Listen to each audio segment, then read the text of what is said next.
मैं खुद को दुनिया का सबसे बदकिस्मत इंसान समझता हूँ क्योंकि जब तक मेरी माँ ज़िंदा रही मैंने कभी उनकी कदर नहीं की। उन्हें बहुत तकलीफ़ दी। आज वो मुझे छोड़कर जा चुकी है। मुझे हर वक्त उसकी याद आती है। सारी दुनिया मेरे लिए वीरान हो चुकी है। मैं बचपन से ही बहुत ज़िद्दी रहा हूँ। कभी स्कूल जाते हुए ज़िद करना, कभी खाना खाते हुए नखरे करना कि मुझे ये नहीं खाना, मुझे वो नहीं खाना। मुझे याद नहीं कि 8वीं क्लास तक मैंने कभी अपने हाथों से खाना भी खाया था या अपने हाथों से कपड़े पहने। यहाँ तक कि जूतों की डोरी भी मैं अपने हाथों से नहीं बांधता था। मेरी माँ ही मेरे सारे नखरे देखती थी। मेरी सारी फैमिली में एक मेरी माँ ही थी, भाई बहन कोई नहीं था। बाप का साया तो बचपन से ही मेरे सिर से उठ गया था। 12वीं क्लास तक मेरी यही हालत रही। मेरे कपड़े, बिस्तर, स्कूल का बैग, किताबें सब इधर उधर बिखरी पड़ी रहती थी और मैं ऐसे ही रात में लेटकर सो जाता था। लेकिन सुबह उठते ही मैं देखता कि कमरा बिल्कुल साफ होता। मेरे कपड़े अलमारी में अच्छी तरह रखे होते, मेरा बैग भी खूंटी पर टंगा होता। मेरी माँ रोज़ाना मुझसे कहा करती थी कि बेटा रात में दूध पीकर सोना, ऐसे मत सोना। लेकिन मैं उनकी एक ना सुनता और यूं ही सो जाता। लेकिन सुबह मुझे अपने मुंह का मज़ा बदला हुआ मालूम होता। मेरी माँ सोते हुए मुझे रात में दूध पिला दिया करती थी। रात में अगर कभी बारिश होने लगती तो मैं सुबह देखता कि मेरे ऊपर कोई मोटा कंबल पड़ा हुआ है ताकि मुझे सर्दी ना लग सके। मुझे घर में हमेशा दो चीज़ों से बहुत ज़्यादा चिढ़ होती थी। एक उस सिलाई मशीन की खटखट की आवाज़ से जो अक्सर 12-12 घंटे तक चला करती थी, और दूसरा रोटी के किनारों पर अक्सर घी लगाने से रह जाता था तो मैं गुस्से में रोटी छोड़कर वहाँ से चला जाता था। मुझे इन दो चीज़ों से बहुत चिढ़ होती थी। मुझे जब भी पैसों की ज़रूरत पड़ती तो मैं घर आकर माँ से कह देता कि मुझे इतने पैसों की ज़रूरत है। फिर क्या देखता कि जो सिलाई मशीन की आवाज़ अभी तक 12 घंटे तक आती थी वो बढ़कर 18 घंटों तक हो गई। आज भी वो दिन याद है जब स्कूल में एडमिशन के लिए मास्टर जी ने मुझसे कहा था कि 1500 रुपये तुम्हारी एडमिशन फ़ीस लगेगी। शाम को मैं घर वापस आया और अपनी माँ से कहा कि मुझे कल 1500 रुपये चाहिए वरना स्कूल में मेरा एडमिशन नहीं हो पाएगा।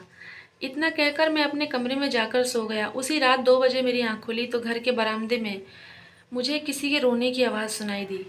मैं उठकर बाहर गया तो देखता हूँ कि मेरी माँ मोटे शीशे का चश्मा लगाए बहुत देर से मशीन की सुई में धागा डालने की कोशिश कर रही है और उसकी आंखों से आंसू बहे जा रहे हैं।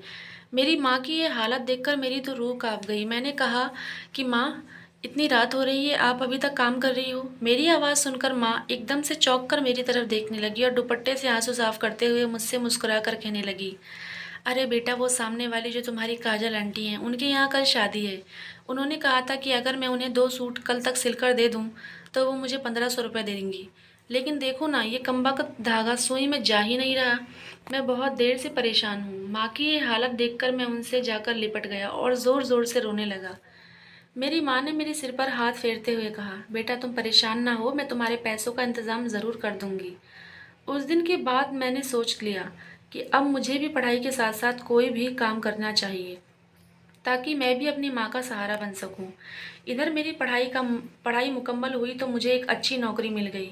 मैंने जब घर आकर अपनी माँ को नौकरी के बारे में बताया तो वह बहुत ज़्यादा खुश हुई और फिर चीनी के डिब्बे से 200 रुपये निकाल कर मुझे दिए और कहा, बेटा जाओ, जल्दी इन पैसों से मिठाई ले आओ, आज मैं अपने हाथों से तुझे मिठाई खिलाऊंगी। एक दिन मुझे ऑफिस में बहुत ज़्यादा काम पड़ गया और मैं रात में थका हारा घर आया। मैं जूते पहने ही बिस्तर पर लेट गया और फिर मेरी आंख लग गई। जब सुबह उठा तो मैं हैरान हुआ क्योंकि रोज़ाना रात में मेरे जूते उतार दिए जाते थे, लेकिन आज मेरे पैरों से जूते नहीं उतरे थे। मैं किचन में गया तो देखा आज खाना भी बना हुआ नहीं था। मैं माँ को पुकारने लगा, माँ, माँ तुम कहाँ हो? माँ देखो, आज मेरा टिफ़िन भी तैयार नहीं हुआ है, जल्दी करो माँ, मुझे देर हो रही है। लेकिन पता नहीं क्यों माँ का कोई जवाब नहीं आ रहा था। मैं माँ के कमरे में गया तो देखा माँ आराम से बिस्तर पर सो रही है।